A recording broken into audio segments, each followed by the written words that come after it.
Daily Dems doing the work, making noise, and fighting back. Day 69.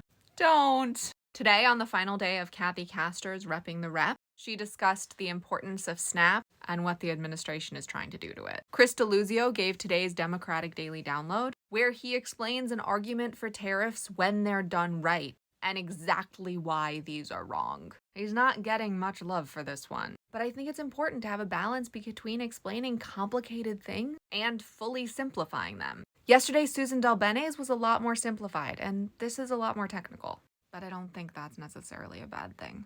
We officially have our People's Cabinet. Social Security is Martin O'Malley. Robert Reich and Julie Chu are Labor. National and Cybersecurity is Hala Ayala. Impact on Local Communities is Mandela Barnes. And Agriculture is Heidi Hetkamp and Will Westmoreland, with more to be added in the future. On Wednesday, Sarah Elfreth and Jamie Raskin held a town hall and litigation update. Anytime Jamie Raskin does something, it is worth attending. Melanie Stansbury acknowledged Day of No Silence, which is now replacing Day of Silence because we can't be silent anymore. I didn't even know it was happening until I saw this post. Alyssa Slotkin posted her speech about Timothy Howe's firing and why it is so dangerous. She's a very good speaker. And finally, as we speak, is Vote-A-Rama for reconciliation in the Senate. And if you don't understand what all or some of those words mean, Adam Schiff made a whole video explaining it.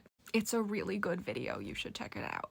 I'm not as proud of this as I usually am. I spent most of the day working on elections, and you can see my guide on Substack. So apologies for this being a little haphazard. Comment with a file cabinet, because we now have a People's Cabinet. Our voices are a superpower, but only when we use them.